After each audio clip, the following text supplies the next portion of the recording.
favor, abra a Torá no livro de Devarim, Deuteronômio, capítulo 21, a partir do verso 10, que é onde inicia a paraxá, porção, Kitetse, quando saírem, Kitetse, quando saírem.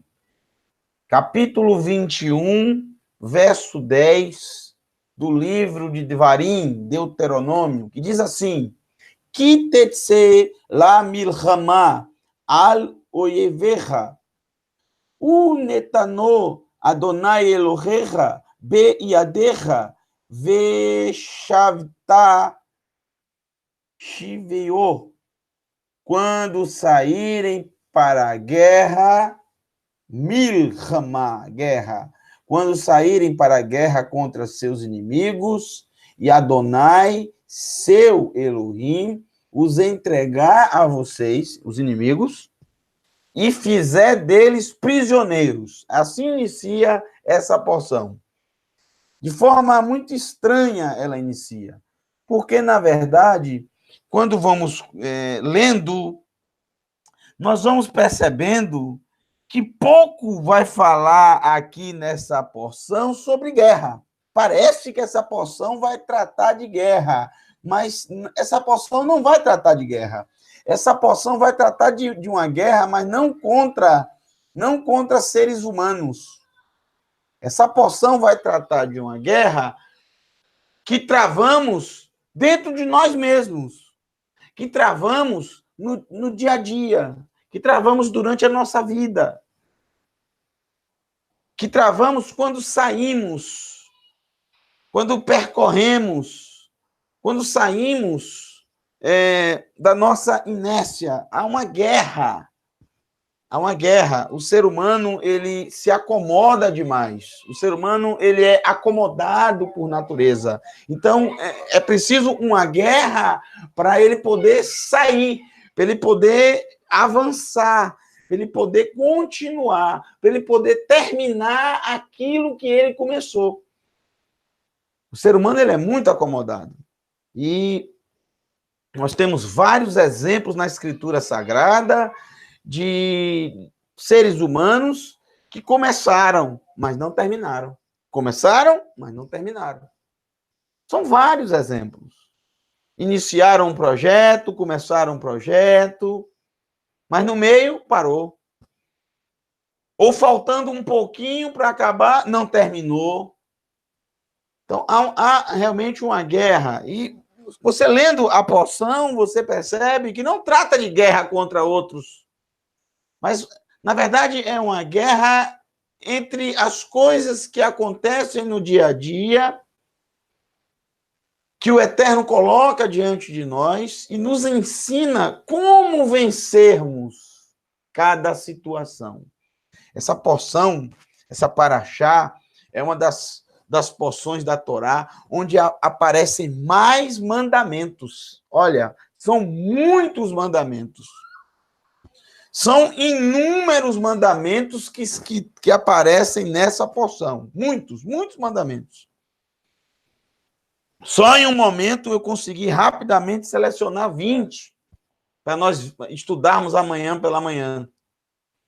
São muitos mandamentos, são muitos ensinos nessa porção. E ela começa com 3 ensinos, com 3 situações inusitadas, estranhas, super estranhas. 3 estranhas situações, 3 estranhos ensinos que o Eterno nos traz. Mas que por trás de tudo isso, temos ensinamentos maravilhosos. E por serem situações tão estranhas, elas ficam fixadas na nossa mente que nós não conseguimos esquecer.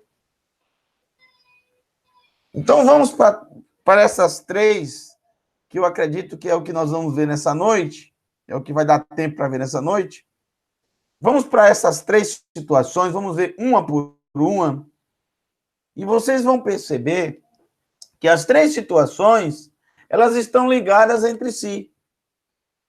Três situações que, na verdade, apesar de parecerem diferentes, apesar de se mostrarem uma diferente da outra, elas, na verdade, há aqui, nessas três situações que a Paraxá apresenta no começo, dentro do capítulo 21, o final do capítulo 21, essas três situações vão se encaixar no final. Elas vão se encaixar, elas vão se completar. Capítulo 21, primeira situação vai do capítulo 21 de Devarim, Deuteronômio 21, verso 11, até o verso 13. Do capítulo 21, verso 11, ao capítulo 21, verso 13. Vamos lá. Quando um de vocês... Para o Hashem. Quando um de vocês vê uma mulher, Eshet,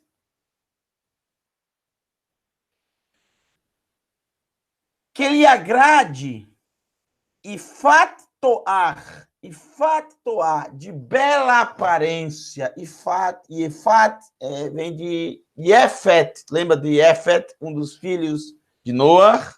Yefet quer dizer belo, bonito, lindo. Daí vem a palavra Yafo, belo, lindo. A cidade Yafo, que fica, realmente é belíssimo aquele lugar, lindíssimo lugar, fica um pouco no alto, e você vê todo o mar Mediterrâneo, o porto mais antigo do mundo, Yafo, lindíssimo. O nome Yafo quer dizer belo, bonito, e a fé, bela, bonita. Então, Iefatoar, de bela aparência, de bonita aparência. Quando você vê uma mulher que lhe agrade entre os prisioneiros, o verso anterior falou da guerra, né? Quando você vê entre os prisioneiros, ela não faz parte do povo, ela faz parte de outro povo, aí, de repente, entre os prisioneiros, você vê uma mulher muito bonita, de bela aparência. E se sentir atraído por ela. E você se sente atraído por ela. Vê rastá balekartá lechá.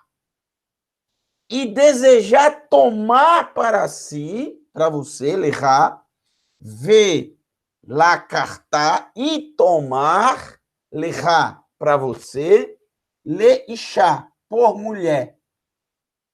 Então você é um soldado, de repente você entre os prisioneiros, você vê uma mulher de bela aparência, linda, ela é linda, uma mulher linda, aparência física, linda. E você deseja possuí-la, você deseja tomar para você essa mulher e fazer dela a sua esposa. O texto continua, o verso 12. Leve-a para sua casa. Você quer tomar ela? Você quer fazer dela sua esposa? Então você tem que fazer o seguinte: primeiro, leve ela para sua casa. Segundo, raspará a cabeça dela. Você deve raspar a cabeça dela. Então, uma mulher, o cabelo normalmente é o quê? Dizem que o cabelo da mulher é o espelho do rosto, né? Cabelo da mulher, uma das coisas que as mulheres, isso eu posso dizer, isso eu sou expert nisso. Uma das coisas que as mulheres, e as mulheres aí, se não concordarem, não tem problema, não precisa concordar comigo em tudo não, né? Mas as mulheres aí podem opinar se quiser depois no chat aí. Eu não estou vendo o chat agora, mas vocês podem opinar. Uma das coisas que as mulheres mais em relação à beleza, que as mulheres mais têm preocupação é com o cabelo. Se eu estiver errado, porque as mulheres que eu conheço são basicamente, não todas, mas a maioria, a maior preocupação é o cabelo. Eu tenho um amigo que sempre me diz isso, sempre ele me diz isso. Se um dia minha mulher me deixar, a primeira coisa que eu vou fazer é cortar todo o cabelo dela e esse cabelo fica comigo. Porque o que eu gastei com esse cabelo dá para comprar um carro 0 km. O cabelo dela. Ela gasta muito dinheiro em salão cuidando desse cabelo, sempre. É uma coisa que nunca para, é constante. Uma das coisas que as mulheres realmente mais... Porque é algo realmente que diferencia o homem da mulher, o cabelo, né? As mulheres têm sempre uma das coisas que mais chamam a atenção nas mulheres é o cabelo. No rosto é o cabelo. Muito bem. O Eterno diz para levar para casa, raspar a cabeça, raspar o cabelo, raspar mesmo, ela tem que ficar careca. Terceiro, quer dizer, primeiro levar para casa. Segundo, raspar a cabeça. Eu não falei que era estranho uma coisa? É estranha mesmo. Primeiro, levar para casa. Segundo, raspar a cabeça. Terceiro, cortar as unhas. Unhas, né? As mulheres também têm isso de unha. Homem não tem muito isso de unha, não, mas mulher tem essa coisa de unha. Realmente as mulheres cuidam das unhas também, manicure, pedicure, essas coisas, né? Salão. Pintam as unhas, tudo isso. Corta as unhas. Isso não é uma coisa nova da agora. Desde a antiguidade, as mulheres também já se destacavam por isso. Cortará as unhas. Cortará as unhas.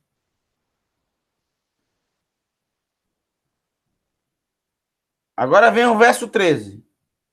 Retirará as roupas de prisioneira, as roupas que que essa mulher usava e a roupa que ele viu e ficou atraído por ela.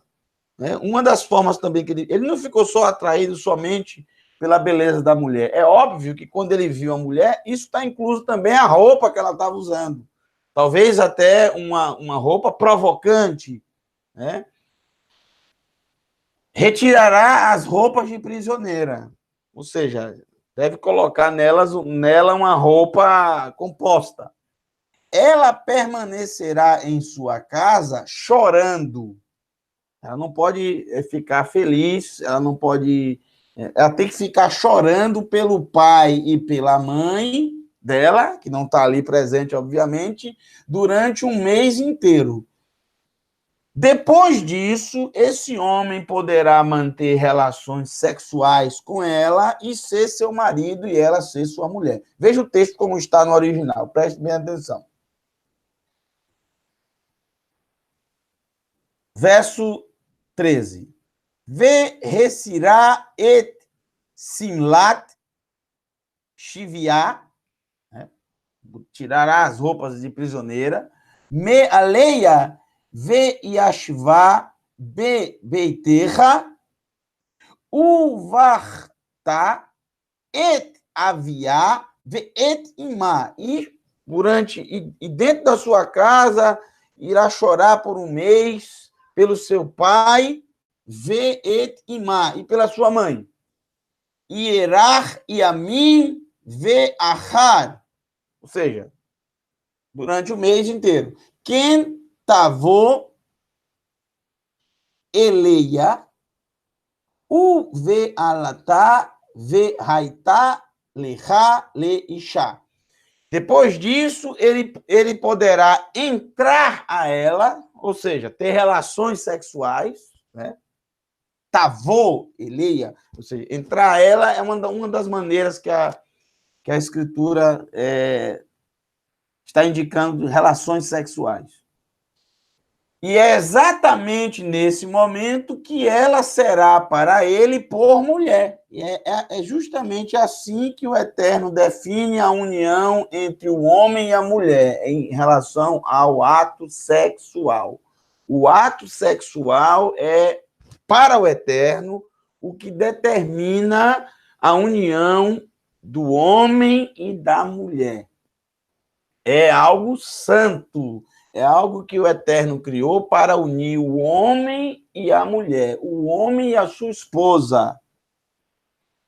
Adam e Havá quando eles tiveram relações sexuais, é que ali se consumou a união dos dois.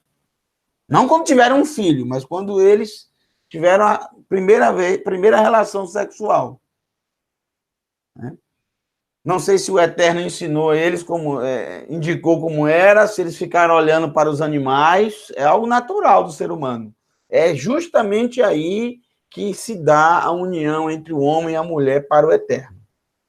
Muito bem. Agora, antes de se unir a mulher, ela tem que passar por todo esse processo. Agora, que coisa estranha. Por que isso? Eu não vou ler o segundo ensino estranho. Eu vou comentar já esse aqui e depois a gente vai para o outro. Vamos lá. Bendito seja Adonai. O que significa esse ensino tão estranho? Não é estranho? É muito estranho, gente. É estranho demais. Raspar a cabeça da mulher, cortar as unhas dela, retirar a roupa de prisioneira, trocar. Isso aí tudo bem. Mas ela ficar 30 dias chorando pelo pai e pela mãe, durante o mês inteiro chorando pelo pai e pela mãe, e somente depois de tudo, de passar por tudo isso, ele poder possuir, ou seja, ele poder realizar aquilo que ele quis desde o primeiro momento que ele viu. O que o Eterno faz? Ensinou aos soldados que estavam na batalha a ter cuidado e passar por todo esse processo. O que significa isso e que ensinamento nós temos para nós? Que ensinamentos podemos extrair disso aí? Eu não estou você pode dizer, mas eu não estou em guerra, não estamos em guerra, não tem prisioneiros. Você não está nesse tipo de guerra, mas com certeza todos nós estamos em guerra todos os dias. E o maior inimigo que temos chama-se nós mesmos. Você é o seu maior inimigo. Eu sou o meu maior inimigo. Exatamente. Por quê? Porque somos nós que decidimos entre o bem e o mal, entre a bênção e a maldição. Então, na verdade, a maioria das coisas ruins que acontecem em nossa vida fomos nós mesmos que escolhemos em algum momento da nossa vida. Plantamos uma semente e depois ela vai germinar e dará os frutos.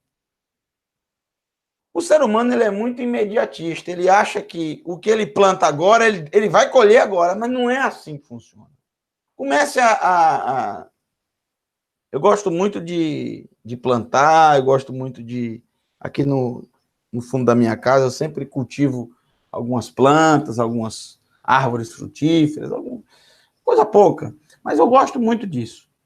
E uma coisa eu aprendo muito, você tem que ter muita paciência, meu amigo, porque não é da noite para o dia, não é de uma hora para outra. Tem o tempo daquilo que você plantou te dar fruto. Então, o maior inimigo somos nós por causa disso. Porque muitas vezes escolhemos contra nós mesmos. Muitas vezes nós escolhemos o caminho errado. Muitas vezes plantamos coisas ruins. E isso atrapalha a nossa vida. O Eterno está tratando aqui de uma relação entre o homem e a mulher. É um casamento. O casamento é isso, a união entre o homem e a mulher. É uma das coisas é um dos passos mais importantes que o ser humano dá na vida.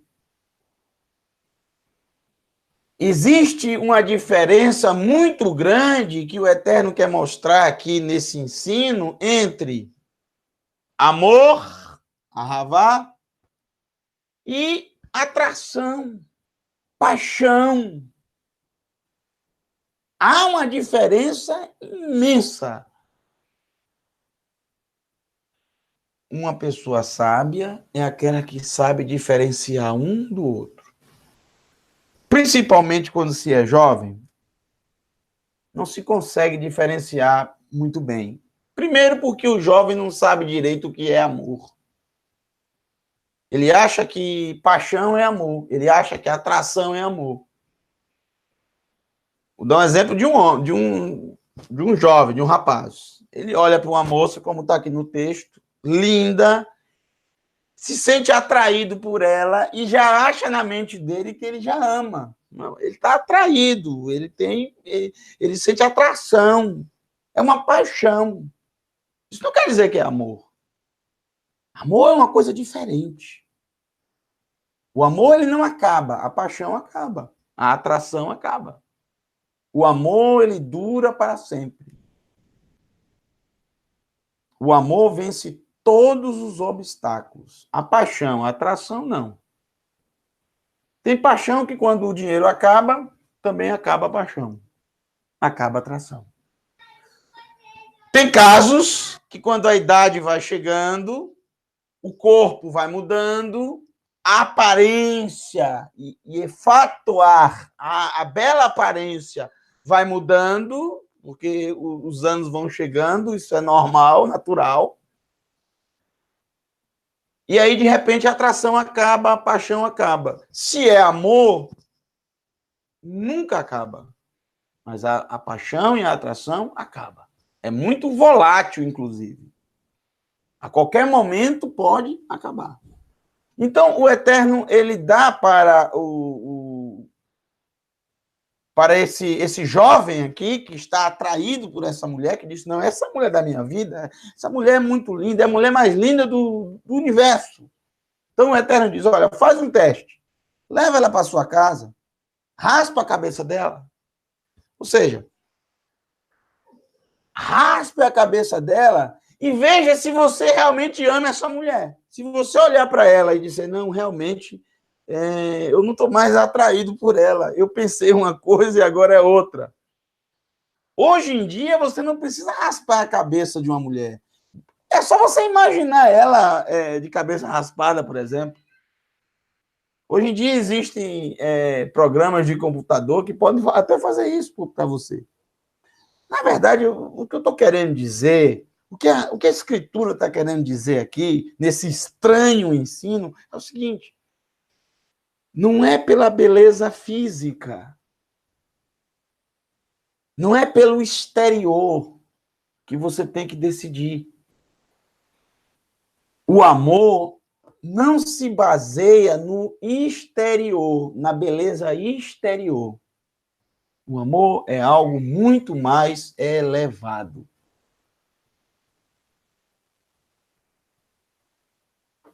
Cortará as unhas, retirará as roupas de prisioneira.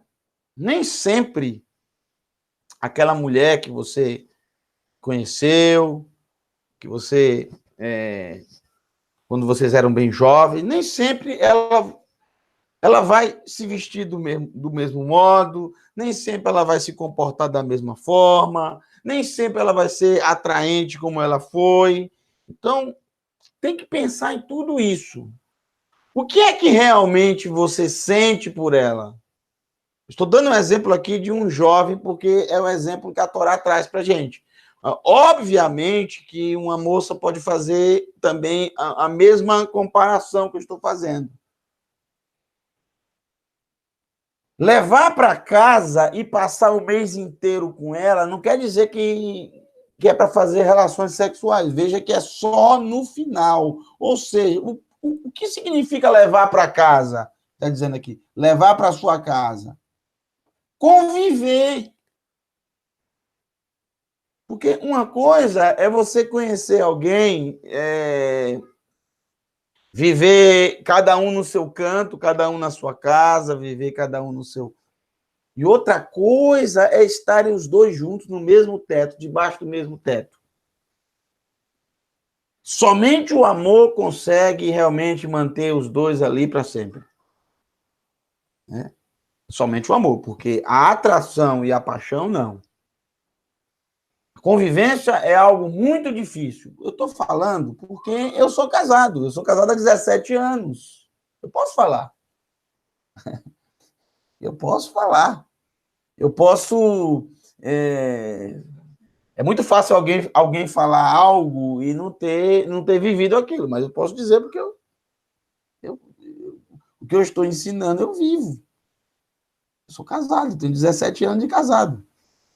E eu sei muito bem que uma das coisas mais difíceis no casamento é a convivência. Dentro de casa. É muito difícil, gente. Tem que ter amor. E se não tiver amor, se for paixão, atração, vai acabar, vai parar. Uma hora vai parar, uma hora vai acabar. Pode ser um mês, um ano, 2 anos, 3 anos, 4 anos, mas vai acabar. O amor não, o amor nunca acaba. Baruch Hashem. O Eterno está dizendo, olha, convive com ela durante leva ela para tua casa, convive com ela. Ela tem que chorar durante um mês inteiro pelo pai. Você já pensou isso? Uma mulher que você acha que está chorar pelo pai e pela mãe já é algo estranho, né? Já pensou? Envolver a família dela, que é sua família também agora, né? Quando você se une, não tem jeito. Você se une à família também, não tem jeito. Você se une à família dela. Não adianta fazer de conta que não, porque não tem jeito, não tem por onde correr. Tá junto mesmo. E ela vai chorar um mês inteiro pelo pai. Meu pai, que saudade do meu pai. E vai chorando, chorando. E você observando tudo aquilo durante um mês inteiro. São 30 dias. E pela mãe dela também. Somente depois de passar por todos esses testes de convivência, de mudança de aparência, é que ele vai chegar à seguinte conclusão. Ele vai chegar à seguinte conclusão. O que eu sinto por essa mulher é amor ou é paixão, atração? Para o Hashem. E é aí, de acordo com essa decisão que ele vai tomar, de acordo com essa decisão que tomamos, é que vem consequências, boas ou ruins. A partir daí, por exemplo, nós vamos para a segunda situação estranha, inusitada dessa porção. A segunda situação estranha, inusitada dessa porção, que parece que não tem ligação com a primeira, mas tem. Percebam só a segunda situação. Está no verso 15 e vai até o verso 17. Olha só. Capítulo 21 de Devarim, Deuteronômio capítulo 21, do verso 15 ao verso 17. Ensino sobre primogenitura. Parece que vai se tratar de outro assunto. Parece que vai se tratar de outra coisa. Mas, na verdade, são assuntos conectados. Esse caso que vai ser relatado aqui, que não está tratando de uma pessoa específica, mas de uma forma genérica, uma situação que pode acontecer, e eu vou citar uma situação que aconteceu na própria Torá em relação ao que está aqui, tá bom? Vocês vão se lembrar. O verso 15 diz assim: se um homem tiver 2 mulheres Duas mulheres.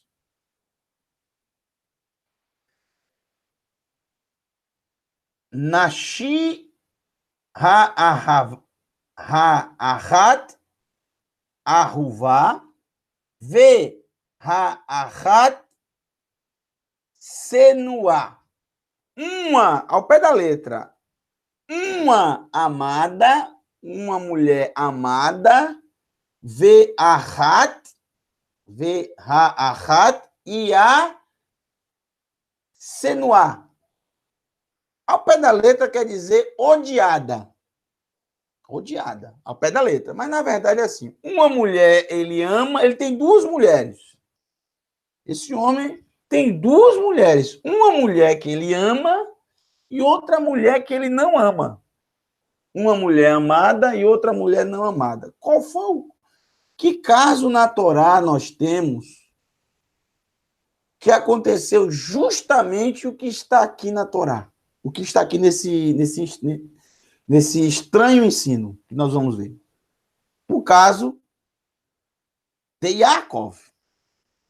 Ele não escolheu ter duas mulheres.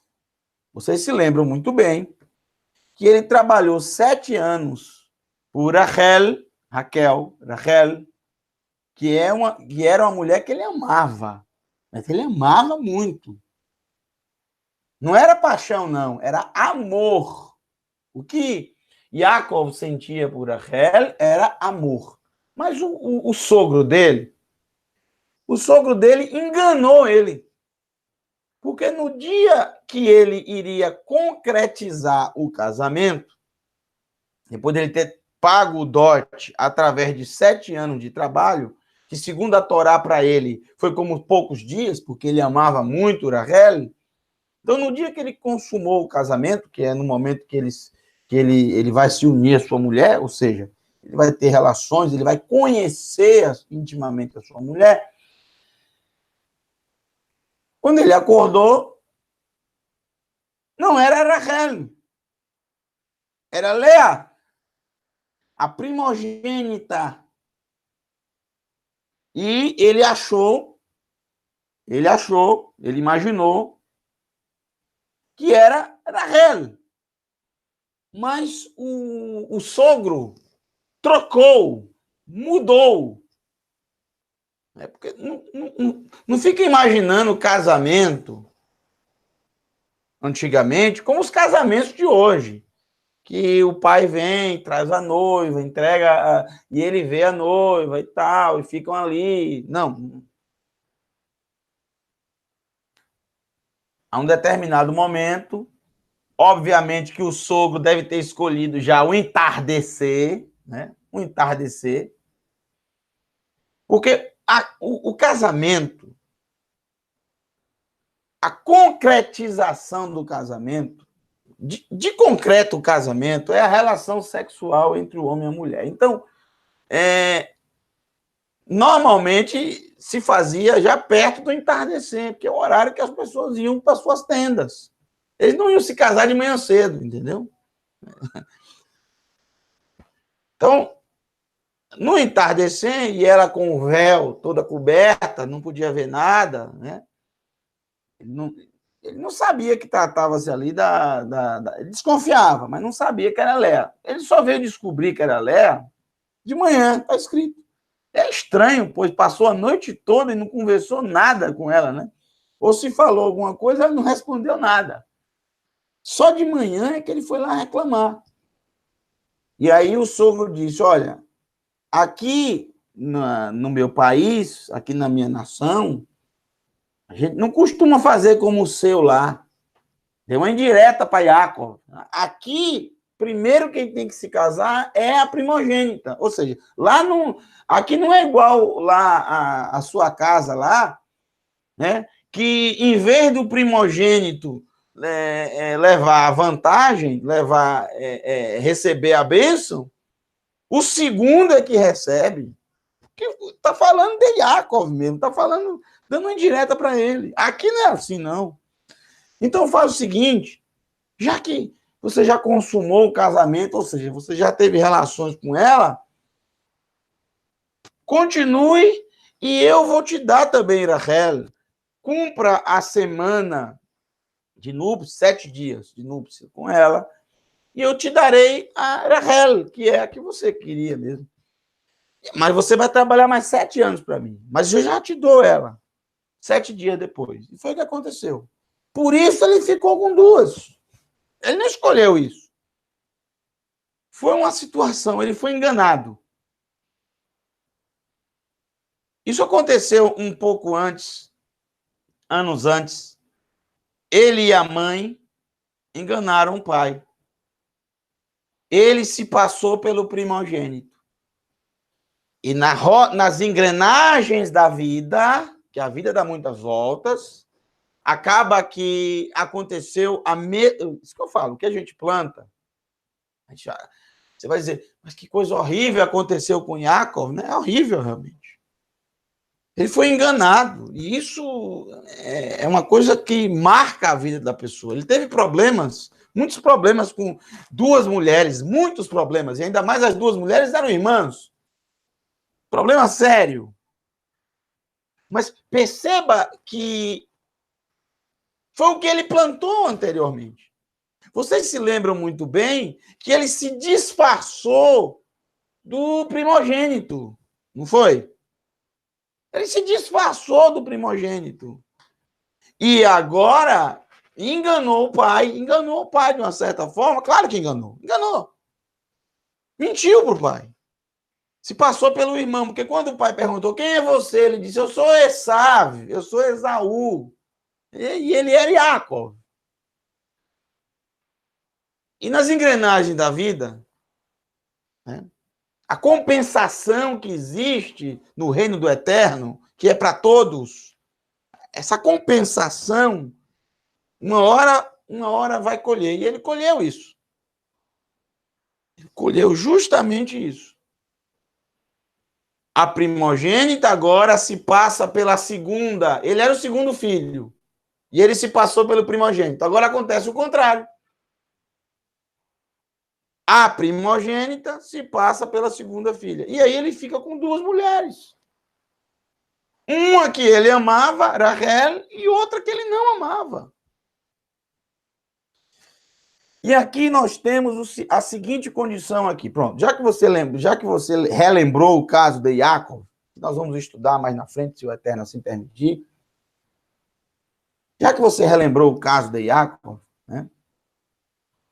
Vai acontecer outros casos também na Escritura. Por exemplo, 1 Shemuel, vocês vão ver o caso de Elcaná. Ele tinha 2 mulheres, uma que ele amava, Ana, e a outra que ele não amava, não. Ele amava Peniná. Ele não amava Peniná, ele amava Hana. Mas Hana não gerava filhos. A mesma coisa é de Yaakov. Yaakov amava Rachel, mas Rachel não gerava filhos. Vamos aqui para o texto. Se um homem tiver 2 mulheres, uma amada e outra não amada, e as 2 mulheres, isso é problema sério. O Eterno criou Adam e Ravá, um homem e uma mulher. Uma mulher é mais do que suficiente do homem. Mais do que suficiente. O homem, quando tem 2 mulheres ou mais, é problema sério. Muitos problemas. A Torá dá o exemplo de Yaakov, mas vamos nos profetas também, como eu falei agora, você vai ver outro exemplo. E em todos os exemplos, o que vemos é guerra, briga entre os 2 lados. Se um homem tiver 2 mulheres, uma amada e outra não amada, e as 2 mulheres lhe gerarem filhos, foi no caso de Yaakov. Lea gerou filhos, 7 filhos, inclusive, 6 homens e uma mulher, e Rachel também gerou filhos, 2 filhos, Yosef e Binyamin. Quando nasceu, ela morreu. Se o primogênito for o filho... Olha, isso aqui é muito importante. Se o primogênito, ou seja, Behor, Bechor. Se o primogênito vem de Bikur, Bikur. Bikur quer dizer primícia, primeiro, né? Bikur, primícia. Aí vem a festa de Bikurim, primícias. Antes um pouco de Shavuot. Bikur, Bikurim, Bekor, ou Bechor, Bechor. Bechor, primogênito. Bechorá, primogenitura. Se o primogênito for o filho da mulher não amada, ou seja, de repente, o primeiro filho dele foi com a mulher não amada, que ele não amava. A mesma coisa aconteceu com Yaakov. Qual foi o primeiro filho que nasceu para Yaakov? Reuven. Vejam, um filho. Reuben. Filho. Reuven. Vejam, um filho. Re quer dizer ver. Reu quer dizer vejam. O U é uma ordem. Vejam, um pedido. Como, por exemplo, na junção das duas palavras, muito famosa essa palavra, em todo lugar do mundo se fala da mesma forma, Haleluia. Halel, Halel quer dizer louvo. Halel, louvo. Halelu é uma ordem. Louvem. Cantem. Halelu. Louvem. Iá. Iá é o eterno, o todo-poderoso, o rei de todo o universo, o criador de todas as coisas. Então, quando você fala aleluia, quer dizer, louvem ao eterno. É engraçado que essa palavra, as pessoas não sabem o significado, não sabem o que significa, e fala sem saber, né? Todo mundo fala sem saber. Fala sem saber. E se vocês observar, na nossa sociedade, esse tipo de palavra é associado a algo que era para ter acontecido há muito tempo, mas nunca acontecia, e até que enfim aconteceu. Não é assim que as pessoas falam? Aleluia, até que enfim. Gente, isso não tem nada a ver. É igual o termo amém, que não é uma junção de duas palavras como halel, Halel e Yah, Aleluia, louvem o Eterno, na verdade, uma abreviação com as primeiras letras da frase, da famosa frase, Elohim Melech Neeman. Elohim é rei fiel. É o que significa amém. É o que significa amém. O Eterno é rei fiel. E não tem nada a ver com assim seja, ou sim, né? Não tem nada a ver. Que normalmente as pessoas falam quando acontece uma coisa boa. Mas, na verdade, se você vê na Torá, esse termo é usado na Torá. Na próxima paraxá, vocês vão ver que no Monte Gerizim e no Monte Eival, ficaram 6 tribos e 6 tribos, mostrando 50%, 50%, ou seja, a bênção e a maldição é 50% e 50%. Como assim 50%, 50%? Você tem a escolha de sim ou não. 50-50, metade, metade, 50%, 50%. Ou você escolhe a bênção ou você escolhe a maldição. 50-50, 6-6. Por isso ficou 6 tribos em um lado, 6 tribos no outro. Quando se falavam as bênçãos, todos tinham que dizer, o Eterno é rei fiel. Mas quando se falava a maldição, eu quero ver alguém que tem na mente que amém é assim seja, eu quero ver quando o Eterno dizer assim, maldito é todo aquele que se desviar, aí a pessoa vai dizer amém. Ou seja, se você seguir a outros deuses, vai acontecer essa tragédia, essa tragédia, essa tragédia. Aí começa a falar das tragédias. Você se casará com a mulher e outro dormirá com ela. Aí a pessoa, todos tinham que falar amém. Ou seja, o Eterno é rei fiel para cumprir o que ele está dizendo. Você plantará uma vinha, mas não colherá ela, outro colherá. E todos tinham que dizer, o Eterno é rei fiel. Então, esse tipo de coisa, alguém chegar para você e dizer, olha, você vai plantar uma vinha e o outro vai colher. Você, você vai montar uma empresa e outro vai tomar conta e você vai ficar fora. Você vai ter toda a ideia e o outro vai se beneficiar. Ninguém diz amém para essas coisas. Você vai encontrar isso na próxima porção. Só que, como você já entende o que é amém, você não vai ter dificuldade com isso. Ele é rei fiel para cumprir aquilo que ele determinou. A palavra dele não volta atrás. Ele é fiel na sua palavra, ele vela pela sua palavra para cumprir. A mesma coisa é Halel mais Yah. Duas palavras. Halelu é uma flexão, louvem, uma ordem. O U é uma ordem. Como, por exemplo, Shir. Shir é cantar. Shiru, cantem. Naham é consolo. Né? Nahamu, consolem. É uma ordem. É uma ordem. Halelu, louvem. Yah, o eterno. Muito bem. Nada tem a ver com o que as pessoas falam no dia a dia, né? Nada tem a ver. Quando acontece uma coisa inusitada que nunca acontecia, e aí a pessoa fala, aleluia, até que enfim. Não tem nada a ver. Não utilize esse palavra, mude o seu palavreado. Não use aleluia para essas coisas, porque é uma coisa completamente diferente. O Eterno ele tem que ser louvado em todo tempo, em todo momento. Não somente quando acontece alguma coisa que há muito tempo não acontecia. Não, você tem que louvar o Eterno todo tempo. Todo momento. Ele é digno, só ele é digno do nosso louvor. Vamos lá.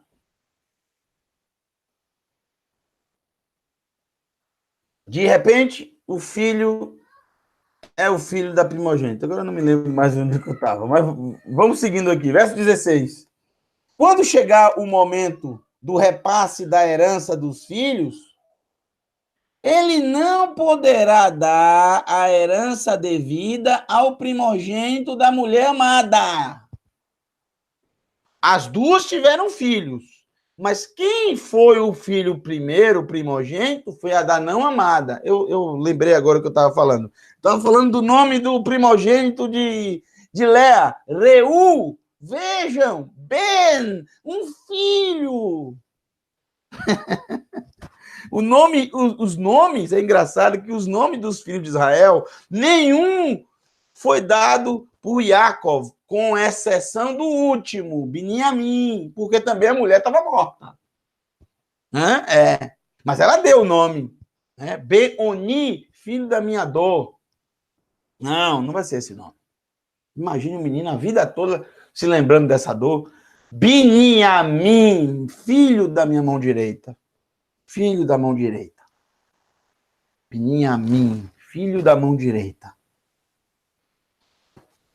O único que Yaakov escolheu. Os outros todos foram as mulheres. Yaakov chegou a um ponto que não suportava mais a briga entre elas e saía de perto e deixava as coisas acontecerem.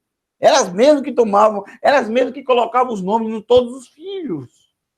Não foi Yaakov, somente no último, no Beniamim. Bom, Reuven foi o primogênito de Yaakov. Só que Reuven, ele foi o primogênito da mulher não amada, de Lea, e não de Rachel, que era quem ele amava. Depois de Reuven, ela teve Shimon. Agora o Eterno me ouviu. Tive mais um filho, Shimon, né? O Eterno me ouviu. Levi, que significa união. Agora meu marido vai se unir a mim. E depois, quando ela já não aguentava mais de ter tido 3 filhos e o marido nada, ela disse, agora eu louvarei ao Eterno. Yehuda. Agora eu vou louvar o Eterno. Yehuda, o 4º filho. E nada de Rachel. Só muito tempo depois é que ela veio ter Yosef, que ele acrescente, que o Eterno acrescente, Yosef, que ele acrescente. Ou seja, que eu tenha mais filhos. O caso aqui é o mesmo caso de Yaakov. Parece que copiou, pegou o caso de Yaakov como exemplo e colocou aqui no texto. O próprio Adonai diz, ele não poderá dar a herança devida ao primogênito da mulher amada, não. Deverá dar ao da mulher não amada, que é de fato o primogênito. Não importa se é amada, se não é amado, quem for o primeiro a nascer. Reuven é o primogênito. Pronto. Quem receberá verso 17? Porque ele deve reconhecer como primogênito o filho da mulher não amada, ao dar-lhe a porção dupla de todas as suas posses, pois ele é as primícias, por isso que o nome primícias é justamente bicur, né? Bicurim, pois ele é as primícias de sua virilidade, e o direito do primogênito lhe pertence. Ele não tem nada a ver se é da mulher, se ele veio da mulher amada ou não amada. Ele é o primogênito e ponto final. A Torá ensina que quem deve ter o direito de primogenitura é o primeiro a nascer. Como é que funciona o direito? Só relembrando a vocês. Toda a propriedade, todos os bens que aquele pai possui, ele deve dividir pela quantidade de filhos e acrescentar mais um pedaço, mais uma parte. Exemplo.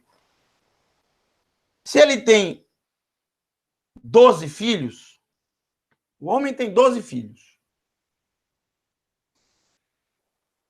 Ele vai pegar todos os seus bens e dividir em 13 porções iguais. 12 mais 1. Por que em 13 porções? Porque são 12 filhos. E o primogênito, e quem ficará com um a mais? O primogênito. Os outros todos vão ficar igualmente com uma porção, ocuparão então aí 11 porções, mas faltam 2 para completar o que foi dividido. O primogênito fica com 2. 10 filhos, divide em 11 pedaços. 2 pedaços para o primogênito e 9 para os demais. 2 filhos, divide tudo em 3 porções, mais fácil ainda, né? Divide todos os bens em 3, soma-se tudo. Animais, servos, servas, pedaço de terra, tudo. Divide-se em 3 porções, 3 pedaços. 2 pedaços para o primogênito e uma parte para o outro. É assim que funciona. É assim que sempre funcionou. Esse é o padrão. Esse é o padrão. Será que foi seguido pelos nossos patriarcas? Não. Nenhum dos patriarcas seguiu esse padrão. E por isso tiveram problemas, todos eles. Abraham Avinu teve problemas com seus filhos e com Yitzhak. Yitzhak não era o primogênito. Mas ele recebeu toda a herança do pai. O pai nem dividiu, Abraham nem dividiu os bens que possuía com todos os filhos. Não. Ele deu tudo a Yitzhak. E aos outros filhos ele deu apenas presentes. Por isso, um dos filhos, por exemplo, não foi. Eu nem coloco Ismael. Muito pior. Ismael não teve problema nenhum em vida e um pouco depois com Yitzhak, em relação ao que teve, por exemplo, Midian, um dos filhos de Abraham Avinu, nosso pai Abraham, Midian, se tornou um dos maiores inimigos de Israel. De onde nasceu esse ódio, esse rancor? De Ismael vem os árabes. De onde nasceu tudo isso? Tudo tem um princípio, tudo tem um começo. Depois você vai ver o caso de Yitzhak. O primogênito foi Esav, mas quem ficou com a dupla herança foi Yaakov. É claro que você se lembra do ocorrido, Esav vendeu para Yaakov a primogenitura. Ele vendeu mesmo, por um prato de cozido, de lentilha vermelha, um caldo vermelho, sei lá. Por isso que ele passou a ser chamado Edom, vermelho, de Adom, vermelho. E depois você tem Yaakov, que tem a chance de, por fim, nesses problemas de primogenitura, que ele já teve seríssimos problemas com primogenitura, que não serviu para nada para ele, né? Porque ele não usufruiu, porque ele teve que fugir. E agora ele tem a chance de pôr fim nisso e fazer o que é certo. Mas o que é que fez Jacob? Ele não deu a primogenitura para Reuven. Para quem ele deu? Duas partes. Yosef, o filho da amada. Exatamente o filho da amada. E Jacob fez exatamente o que o texto aqui está dizendo para não fazer. Ele deu para Yosef, e Yosef teve duas partes na terra de Israel. Lembre-se que de Yosef, os dois filhos de Yosef, Menassés e Efraim, foram os dois que herdaram. Todos os outros filhos de Israel só herdaram uma parte de terra, com exceção de Levi, que ficou sem herança. Então, como Levi não entrou na herança, e você tem 12 filhos. Você tem 12 filhos. Levi foi tirado, ficou 11. Então, você divide a terra em 12 pedaços. Se são 11 filhos, qual é a regra de primogenitura? Acrescenta-se mais um. Então, ficaram 12. Ah, mas não eram 12 filhos? Mas Levi, repito, ficou de fora. O Eterno disse, para Levi não vai ter nada. Ele não tem herança. Então, ficaram 11 filhos. Então, 11 mais 1, 12. Então, algum dos filhos de Israel, com exceção de Levi, os outros 11 filhos de Israel, tiveram cada um a sua herança. Agora, um desses 11 teve dupla herança.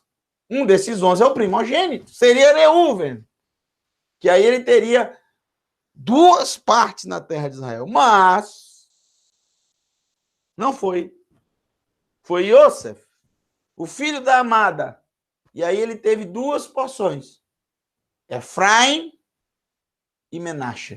Efraim e Manassés. Estou colocando na ordem de importância, porque foi assim que Jacob colocou a mão direita na cabeça de Efraim e a mão esquerda na cabeça de Menache, mesmo Menache sendo o primogênito.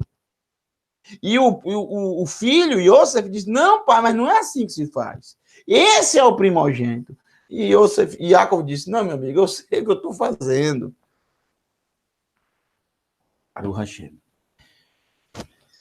Ele estava ali naqueles momentos, nos momentos finais, o Eterno usou muito Jacob na palavra profética. Jacob era um profeta. E foi usado como um profeta. Você vê que o capítulo 49, ele profetiza sobre todos os filhos.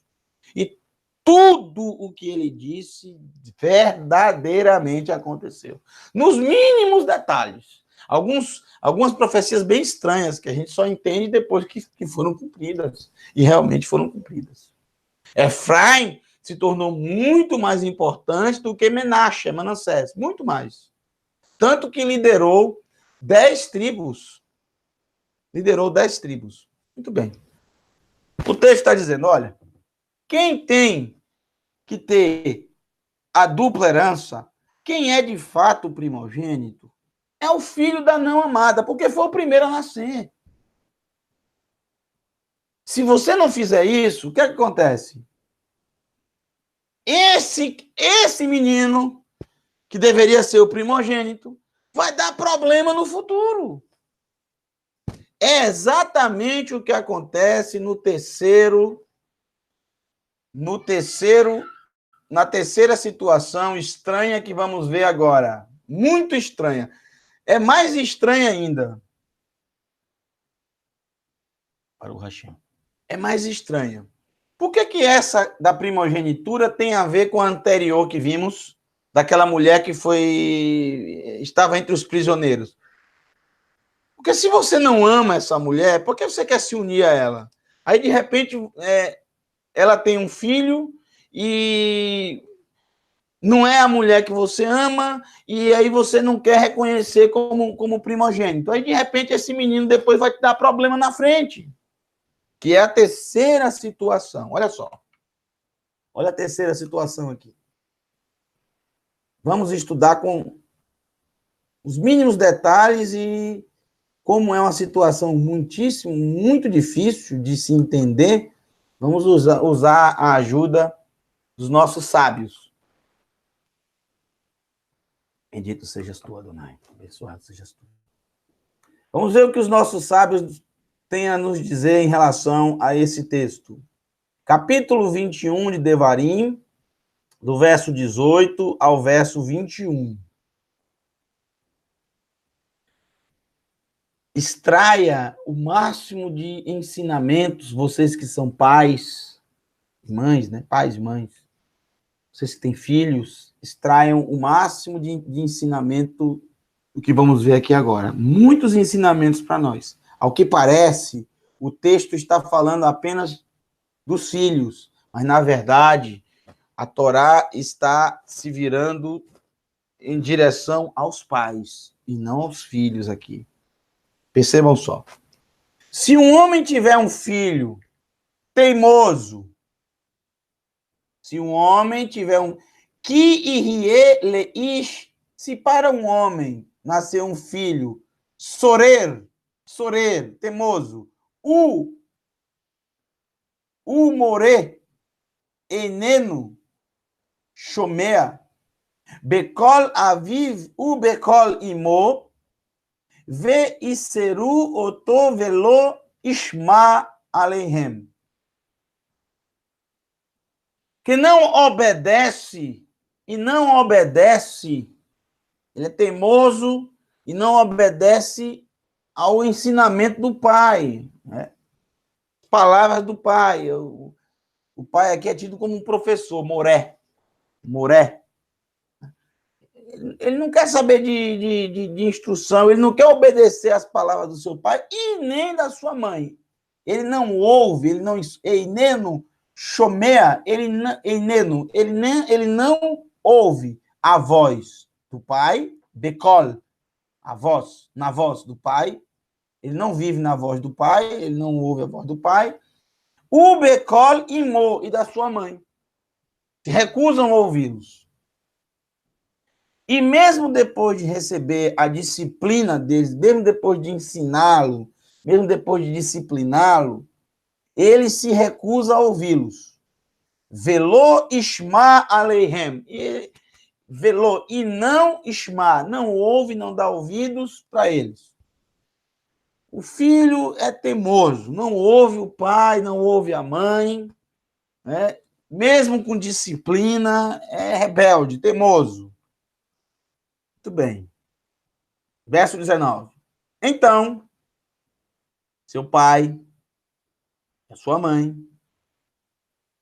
devem tomá-lo, presta atenção, devem tomá-lo, o pai e a mãe, viu?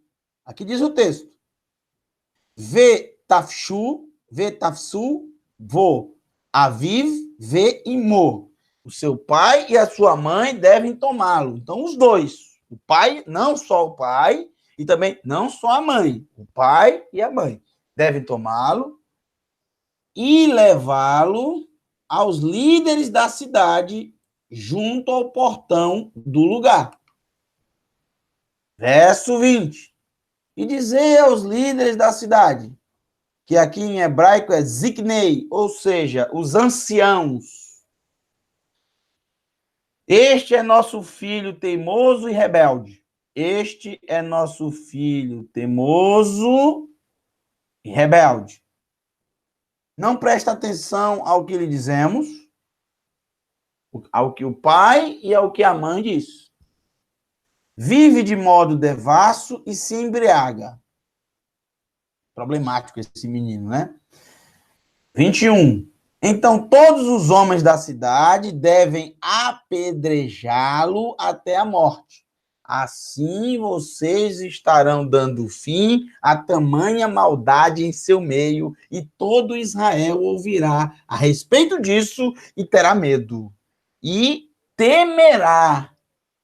Que coisa estranha, que ensinamento radical, perverso. Mas, na verdade, Na verdade, quando lemos isso no hebraico, aqui a gente faz a tradução em português, mas quando a gente lê isso no hebraico e verifica os comentários dos nossos sábios, na verdade, isso é o contrário. Esse ensino não é para os filhos, é, na verdade, para os pais. Isso aqui é um problema não gerado pelos filhos, mas pelos pais. E os detalhes nós vamos trazer para vocês agora. Os sábios sempre disseram, sempre trouxeram nas suas explicações dessa porção o seguinte, que os 3 casos narrados na Torá são como uma sequência. O soldado que entre os prisioneiros tem uma atração, uma paixão ardente por uma prisioneira. Como não há amor verdadeiro, esse lar só poderá produzir um filho teimoso e rebelde. Mishnah Sanhedrin 8.4. A Mishnah Sanhedrin, do Tratado Sanhedrin do Talmud, diz isso. O Rabi Yehuda, famoso Rabi Yehuda, simplesmente chamado Rabi, aquele que compilou o Talmud, ele diz o seguinte: filho teimoso, rebelde, desobediente, se recusa a ouvir os pais, vive de modo devasso e se embriaga, que é o que traz aqui, ele traz para nós aqui, o Rabi Yehuda, ele detalha bem para nós, olha que interessante, esse método da Torá, o método que a Torá coloca aqui. Esse método, que termina com algo tão radical, que é o apedrejamento, prestem bastante atenção. Nunca ocorreu em Israel, em nenhuma época da história de Israel. Nem durante o deserto, nem quando entraram e tomaram posse da terra, nem no exílio, nem quando retornaram ao exílio, nem durante o primeiro tempo, nem durante o segundo tempo. Nunca aconteceu esse caso em Israel. Nunca, nunca, nunca aconteceu. Porque, para acontecer isso, olha os requisitos que os sábios colocaram. Isso só pode acontecer. Esse filho só pode ser levado para os sábios, os anciãos da cidade. Se a mãe não serve para o pai. Se a mãe não serve para o pai. Se tiverem as mãos amputadas ou forem mancos. Preste atenção. Se a mãe não serve para o pai, esse menino não pode ser levado ao portão da cidade. Se tiverem as mãos amputadas ou forem mancos, se não tiverem mãos, como eles poderão pegar o menino e levarem? Não tem mão, não tem como levar. Se a mãe não serve para o pai, eles não convivem, então eles não podem estar juntos. Eles não podem ter ensinado ao menino, eles não podem ter, como diz o texto da Torá, eles não podem, ao mesmo tempo, o pai e a mãe, ter ensinado o jovem, o menino, seja lá, o adolescente, o rapaz, porque o texto diz, tanto o pai como a mãe ensinou, tanto o pai como a mãe chamou atenção, tanto o pai como a mãe ensinou. Então, se o pai não serve para a mãe, eles não podem levar o... Se tiverem as mãos amputadas ou forem mancos, não tem mão, como é que eles vão levar o jovem? Tem que pegar pela mão, como diz o texto. No original diz isso. Pegarão pela mão e levarão. Então, o pai tem que pegar por uma mão, a mãe tem que pegar por outra mão e levar até os líderes da cidade. 3. Se um dos dois for mudo, se um dos dois ou os dois forem mudos, ou o pai for mudo ou a mãe for muda, não pode levar o filho para os líderes da cidade para executá-lo. Por quê? Porque como é que ele falou para o filho? Porque o pai e a mãe, como diz o texto, falaram para ele mudar, para ele ser assim, para ele ser assado, assim que deve ser, assim que deve proceder. Mas se um dos dois for mudo, isso o texto já invalida, porque um dos dois não falou para ele, não disse para ele. Não vale escrever, tem que falar. Então, se é mudo, já não pode levar o filho. Quarto, se forem cegos. Porque se forem cegos, eles não podem chegar até o portão da cidade.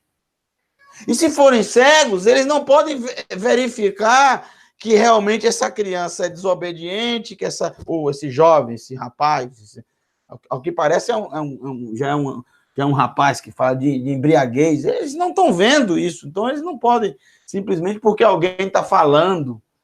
Eles têm que visualizar. Se forem cegos, não pode, não pode. Se forem surdos também não pode, porque eles não escutam. Eles não escutam, então eles não podem dizer que o rapaz é rebelde, é desobediente, que eles não escutam. O rapaz responder a eles. Não pode. Além disso, o Talmud Sanhedrin 71 afirma que jamais poderão levar seus filhos à execução se a mãe não se parecer com o pai. Então, para levar o filho para a execução, a mãe tinha que parecer com o pai em voz. A mãe e o pai tinham que ter a mesma voz. A voz tinha que ser igual, mesmo tom, mesmo o que praticamente. Eles também dizem aparência. O pai e a mãe devem ter a mesma aparência. Tem que ser muito parecidos os dois. Aparência física. Se um for diferente, se um for loiro, o outro tiver o cabelo preto, se um for moreno, não pode. Tem que ser igual, igual, igual. Também tem que ser igual o pai e a mãe em tamanho. Imagine, o homem e a mulher tem que ter exatamente o mesmo tamanho. Se não tiver, não pode levar o filho. E aí vem as explicações de tudo isso que eu coloquei aqui para vocês. Baruch Hashem. Vamos lá. Se a mãe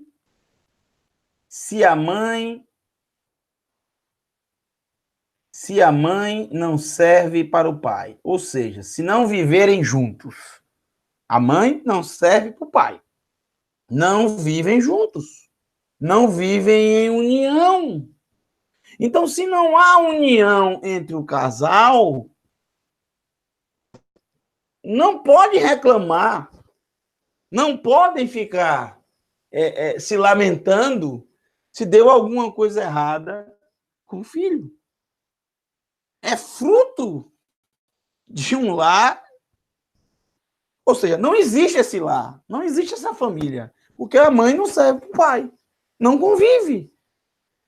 Não há uma convivência. Se tiverem as mãos, isso aqui já vimos, né? Se não tem união o casal. Às vezes vivem juntos. Às vezes vivem na mesma casa. Às vezes dormem até no mesmo quarto. Mas não há união em nada. Não concordam em nada. Nunca chegam a um acordo em nada. Então, como é que vocês querem que aquele filho possa aprender algo que vocês ensinam? Se um não serve para o outro, ou seja, se um não é unido ao outro, como poderá um ensinar algo ao filho e o outro também ensinar? Qual dos dois ele vai aprender? Porque se não há união entre o casal, dificilmente irá ter união entre as ideias, entre os ensinos que apresentam ao filho. Se tiverem as mãos amputadas ou forem mancos, Ou seja, se não puderem utilizar as suas mãos, não tiverem condição de pegar na mão do filho e segurar a mão do filho e levar adiante. O que significa isso, segundo os sábios? Não, mão em hebraico, yad. Yad. A mão em hebraico tem um simbolismo muito interessante para nós. Vocês sabem que o significado de mão, e isso aparece inclusive na Torá, no livro de Shemot, quando fala de Pessah, que isso será para vocês como um sinal sobre a sua mão, e entre os seus olhos, ou seja, o sinal na mão e na testa, como é também citado no Shema, no famoso Shema, no capítulo 6 de Devarim, Deuteronômio, né? Atará a sua mão e entre os seus olhos. A mão, o que é que simboliza a mão? O que fazemos, a nossa ação, o que produzimos. A mão significa o fazer, o executar, colocar em prática. E entre os olhos, que é a testa, significa a nossa mente, os nossos pensamentos, as nossas ideias. Então, temos as ideias, temos os pensamentos, analisamos, verificamos e executamos. A mão é o símbolo de execução, colocar em prática, fazer algo, produzir. É isso que significa. Se são mancos, se não tem as mãos, é porque não tem atitude, porque não faz nada, porque não dá exemplo, não produz nada. É muito fácil você ensinar alguém só falando, mas a pessoa só aprende quando há prática. Não adianta dizer para o filho, filho, você tem que... não use sua boca para falar palavras torpes, para xingar, para falar palavrão, para falar palavra de baixo calão. E se você só fala isso o tempo todo, meu amigo, como é que ele vai aprender? Me diga. Hã? Criança aprende muito fácil, muito rápido, inclusive. A mente ainda é uma esponja, fica... né? Consegue reter tudo aquilo ali. Aprende fácil. E aprende muito quando vê os outros fazendo, principalmente os pais, que são referenciais. Então não adianta falar para o filho, filho, não coloca cigarro na boca, isso acaba com o seu pulmão, acaba com a sua saúde, isso é horrível, não só para você, como para todos que estão, é verdade, como para todos aqueles que estão ao redor. Tem pessoas que não fumam, mas você fuma perto da pessoa e a pessoa vira um fumante passivo, isso é horrível, seus dentes, seu hálito, e você gasta dinheiro com isso. Uma coisa que você gasta que acendeu, queimou, acabou, pronto, acabou. Só lhe trouxe problema de saúde, só trouxe problema. Você está pagando para se acabar, para com isso. Mas você só anda fumando. Não fume não, filho, mas você fuma. Filho, não beba não, e você bebe. Filho, não se embriague não, você só chega em casa embriagado. Filho, só tem uma mulher na sua vida, e você tem 20. Então, filho, seja honesto, e você só anda dando golpe, você é picareta, ladrão. Então, o pai e a mãe mancos ou com mãos amputadas são aqueles que falam, mas não fazem, não praticam. Então, essa palavra não tem poder nenhum, porque o poder que tem na palavra é a prática, a execução, a prática, a mão. A mão é que tem o poder.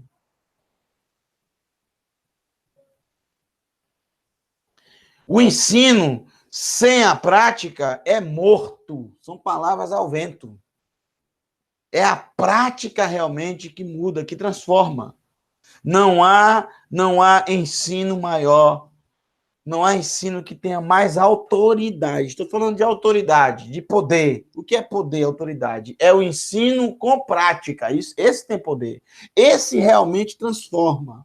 Esse realmente traz as pessoas. Esse realmente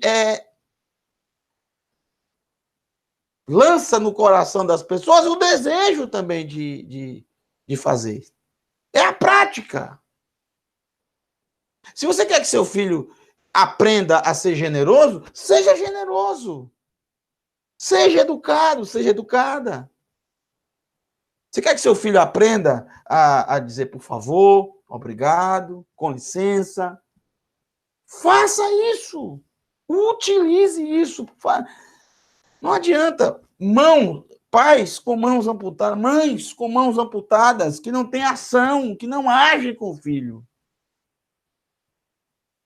Porque, na maioria das vezes, não é só palavras que resolve, gente. É a prática, é a ação. Às vezes nós temos que agir. Temos que agir, temos que ter pulso, temos que ter mão, temos que ter pulso firme. Não perdemos os nossos filhos. Temos que agir. Se você passou a vida toda com a sua mão amputada, manco, sem ação alguma com seu filho, e depois, quando ele já está numa determinada idade, você reclama que ele é isso, que ele é aquilo? Veja, esse ensino da Torá não é para os filhos, é para os pais. É para o pai e para a mãe. O tempo inteiro fala do pai e a mãe, o pai e a mãe. Os sábios dizem, quem pensa que esse ensino é para os filhos, estão enganados. É para os pais. Eles falavam e o filho não ouvia. Por quê? Porque eram mancos, com mãos amputadas. Não tinham ação. Se um dos dois, já vamos aqui, já vimos os mancos, né? Agora, mudos. Se um dos dois forem mudos, ou seja, não conversam com os filhos, são mudos. Não falam com os filhos. Não sentam para conversar com os filhos. Não tem mais momentos. O filho já... Criancinha, o filho nem lembra mais. Agora já estão adolescentes. Eu tenho uma filha adolescente. Temos que ter momentos para conversar, para falar. Porque tem muitos pais que parece que são mudos. Que não falam mais com os filhos. Parece que está de mal do filho. Não falam nada. Só o básico. Os filhos trancados nos quartos, os pais trancados nos quartos, praticamente não se veem mais, porque os horários não são os mesmos. Praticamente se falam pelo WhatsApp. Manda mensagem, o outro responde. Impressionante. Mudos! Os pais mudos. Não direcionam o filho, não fala, não. Já não dá exemplo e ainda não fala nada. Deixa os outros falarem, os outros ensinarem, o mundo aí fora ensinar. Os colegas, os amigos. Esses ouvem e falam e ensinam. Quando os pais em casa não têm ensino nenhum, não têm palavra nenhuma, porque são mudos. São mudos. E aí, quando acontece alguma coisa e você vai falar com seu filho e quer que ele ouça tudo que você está dizendo. Você passou a vida inteira sem falar nada. Ainda bem que o Eterno, ele sempre nos dá a oportunidade de nós mudarmos. E nós temos essa escolha, gente. Você que está me ouvindo, que é um pai, que é uma mãe, e que até é um filho também, nós temos escolhas. Não quer dizer que até agora fomos de um jeito que a partir de agora não podemos ser melhores. Podemos, porque é o que a Escritura Sagrada ensina. Sempre há enquanto respirarmos, há tempo para techuvá. O mais importante é o agora, o hoje. Esse é o momento mais importante da sua vida. O que você vive agora. Não é mais importante do que o que já passou, não. Esse é o momento mais importante. Porque é o seu último momento. Ninguém sabe quando será o seu último. Pode ser agora. A certeza que temos é o da agora. É o agora. Que vivemos agora. Então, seja melhor. Aproveite para mudar agora. Todo ser humano tem a sua hora e cada coisa tem o seu lugar.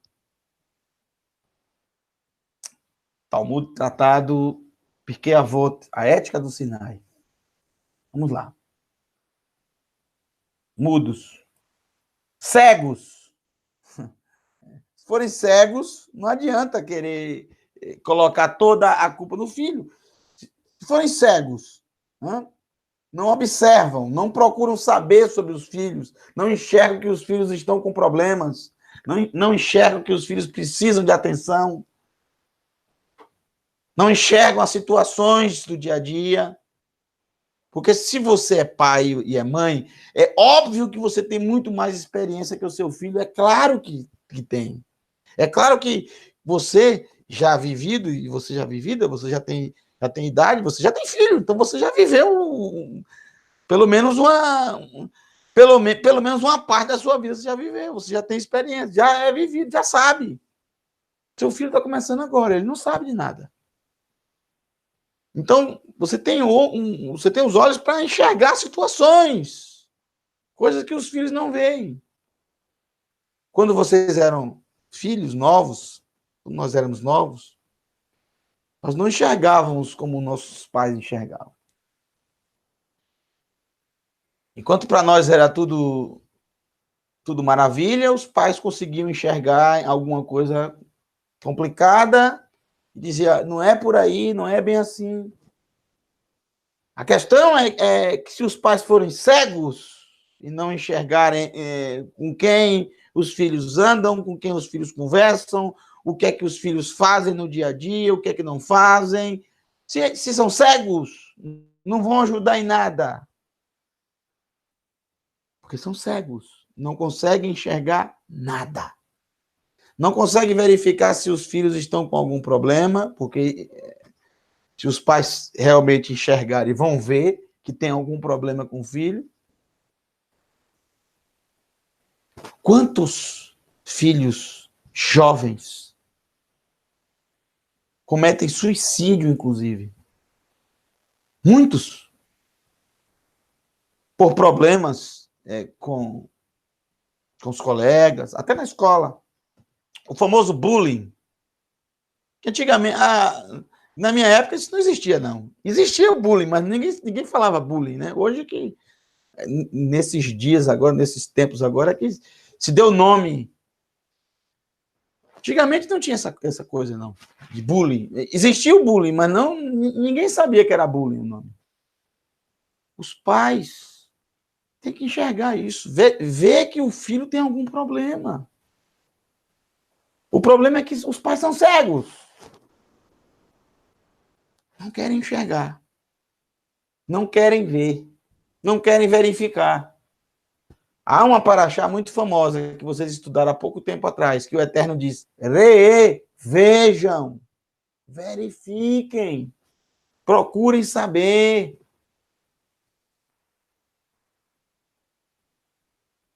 O Eterno colocou você como guardador do seu filho. Isso é uma tarefa dos pais. É uma tarefa nossa, é um mandamento. A Torá nos diz que nós devemos ensinar os nossos filhos diligentemente as palavras da vida eterna, as 10 palavras. E esse ensino, diz o Eterno, é quando sentarmos, quando nos levantarmos, quando nos deitarmos, quando estivermos andando pelo caminho. Devemos escrever na nossa mão, nas nossas ações, na nossa testa, entre os nossos olhos, nos nossos pensamentos. nos umbrais da nossa porta, no mezuzá, mezuzot. Essas palavras têm que aflorar. Os nossos filhos têm que ouvir essas palavras. Não simplesmente ouvir só palavras, mas práticas. Prática. Abra os olhos. Abra os olhos. Você sabe com que seu filho anda? Você sabe o que seu filho faz? Muitos pais não sabem. Ou seja, são cegos. Se são cegos, não podem culpar os filhos. Se forem surdos, não escutam os filhos. Os filhos falam, mas não escutam. Não dão atenção necessária. Além disso, vamos agora para o Talmud de Sanhedrin 71. Se a mãe não se parecer com o pai em vós.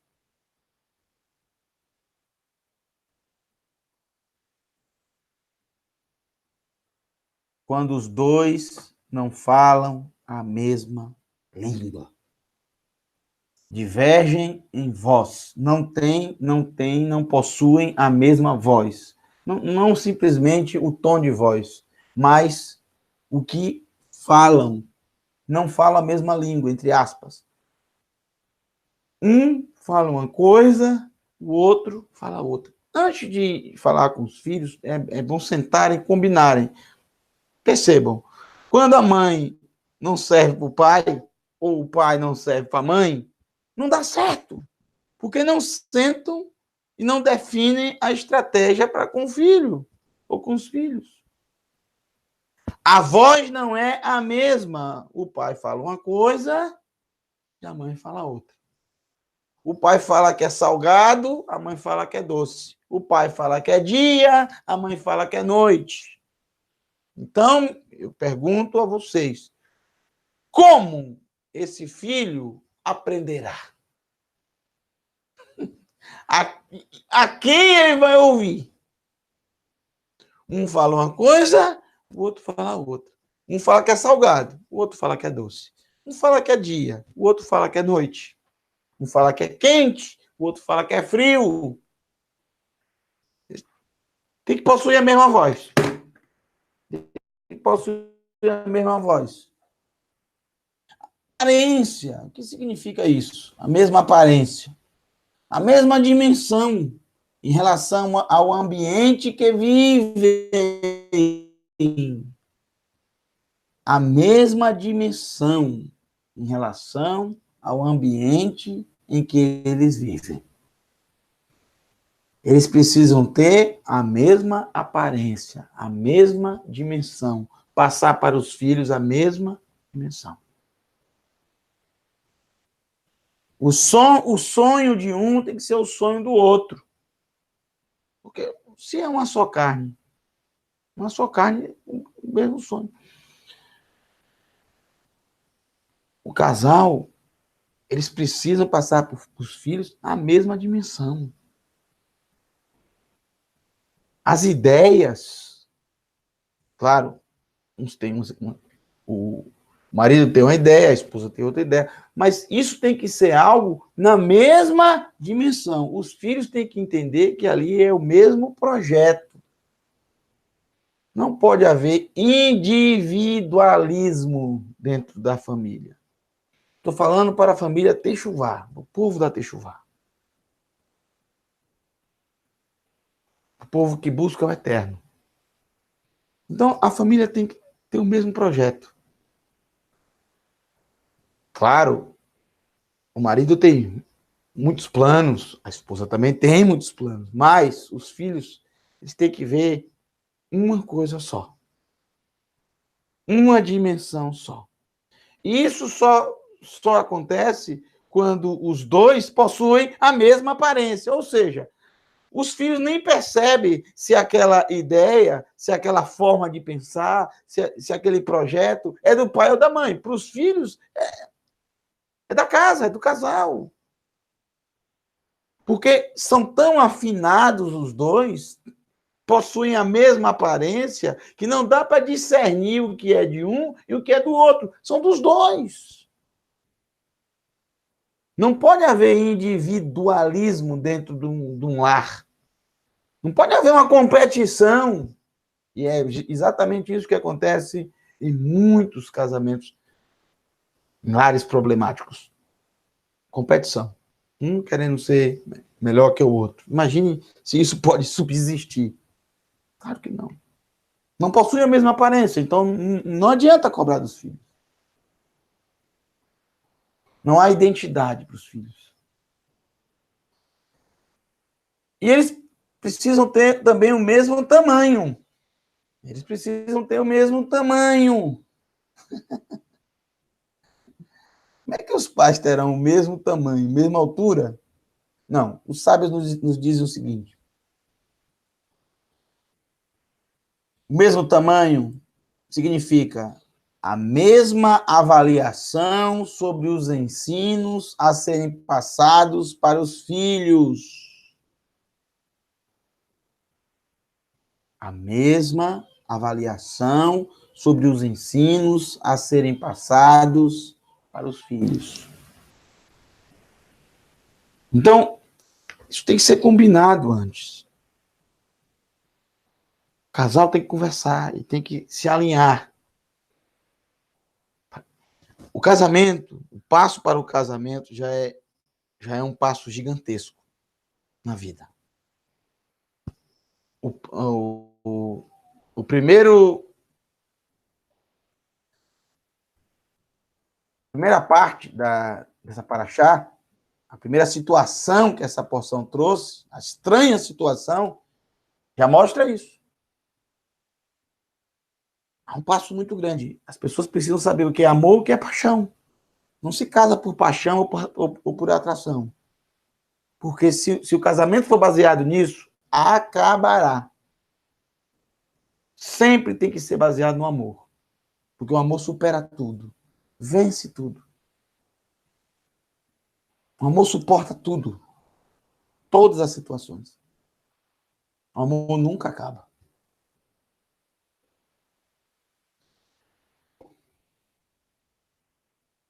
Esse amor tem que ser passado para os filhos, canalizado para os filhos, da melhor maneira. Então, é preciso saber quando temos essas instruções, esses ensinos. E, principalmente, quando colocamos em prática, não adianta saber e não executar. Porque aí nós seremos os pais com mãos amputadas, sem ação, sem mão, sem execução. O tamanho, a mesma voz, a mesma aparência, o mesmo tamanho. Os pais têm que servir para o pai, têm que servir para a mãe. Não podem ter mãos amputadas ou serem mancos. Não podem serem mudos, nem cegos, nem surdos. Segundo o mesmo Talmud, o Tratado de Sanhedrin 71, é impossível para os pais executarem os filhos. Pois, a conclusão é essa, é impossível os pais executarem os filhos. Levarem os filhos para serem executados. É impossível. Por quê? Porque se eles tiverem todos os requisitos necessários que foram citados aqui, jamais seus filhos serão rebeldes, desobedientes, etc. Jamais. Não há margem para isso. Não há margem para isso.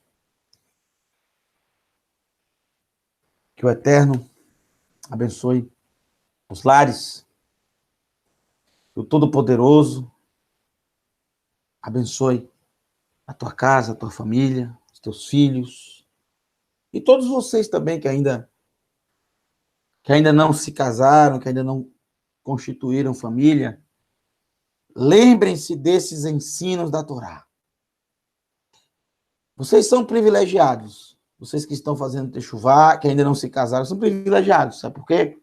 Porque vocês têm a oportunidade, uma oportunidade diferente de muitos que estão aqui agora, muitos que estão aqui nesse momento, de iniciar uma família dentro dos padrões da Torá. Isso é um privilégio. Isso é um privilégio maravilhoso. Mas, ora, que dentro dessa porção, dentro desses ensinamentos que a Torá trouxe para nós,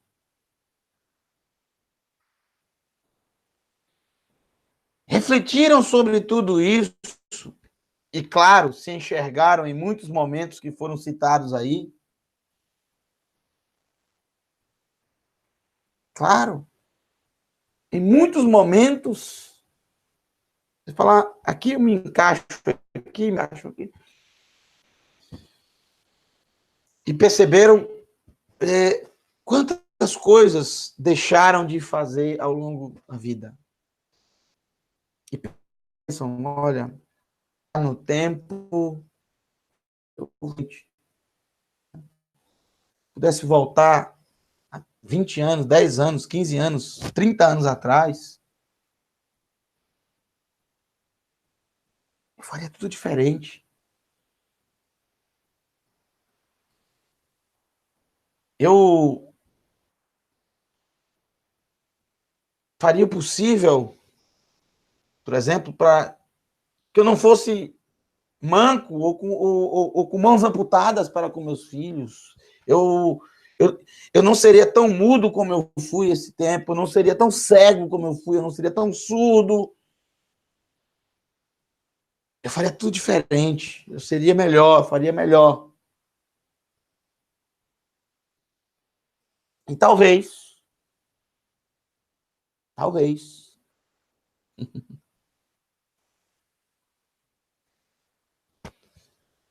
talvez meus filhos também fossem melhores.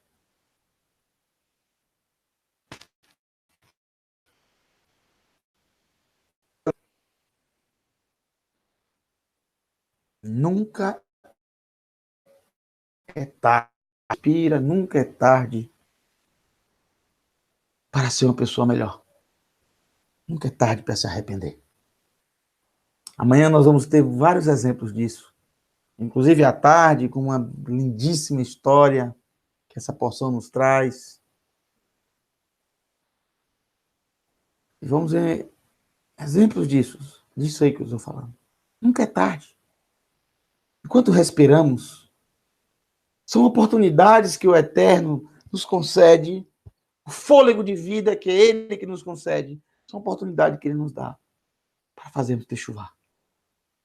A techuvá, ela não é feita da noite para o dia, ela é feita por toda a vida. É a melhor decisão que você pode tomar na sua vida é voltar para o Eterno.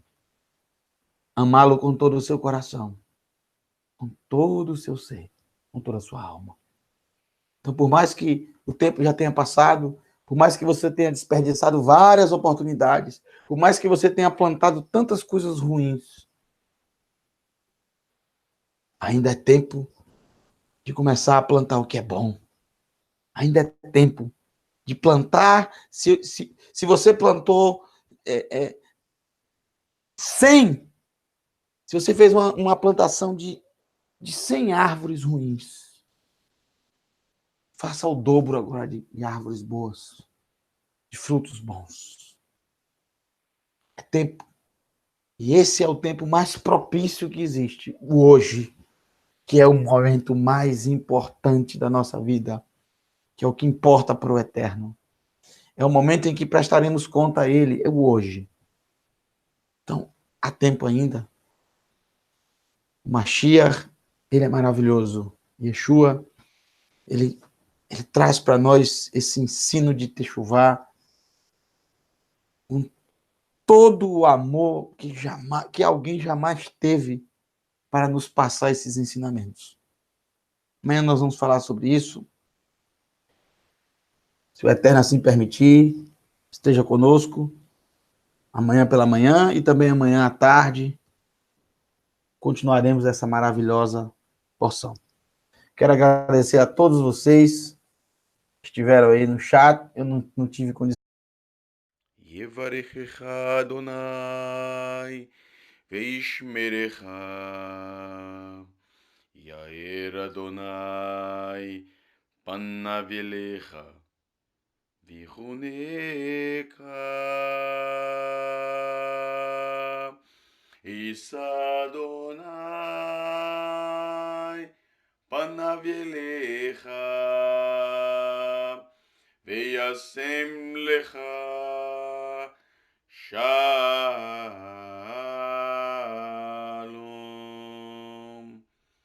Shem Yeshua HaMashiach. Em nome de Yeshua HaMashiach. Amém. Elohim, Melech, Neeman, Elohim é Rei fiel. Vamos lá? Ó quão bom, quão prazeroso é para os irmãos viverem juntos em harmonia. É como óleo perfumado sobre a cabeça, que escorre sobre a barba de Arão, e flui para o colarinho do seu manto. É como o orvalho do Hermon, que está sobre as montanhas de Sião, porque é ali que Adonai ordena a bênção da perpétua vida para o Hashem. Para o Hashem.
Go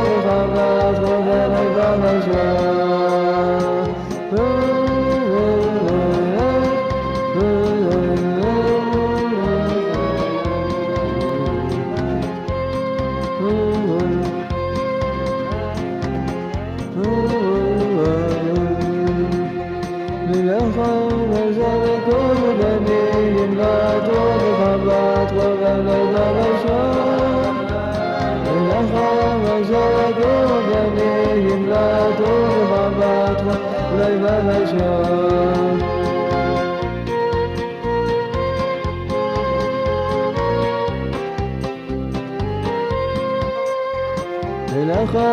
zalakul bani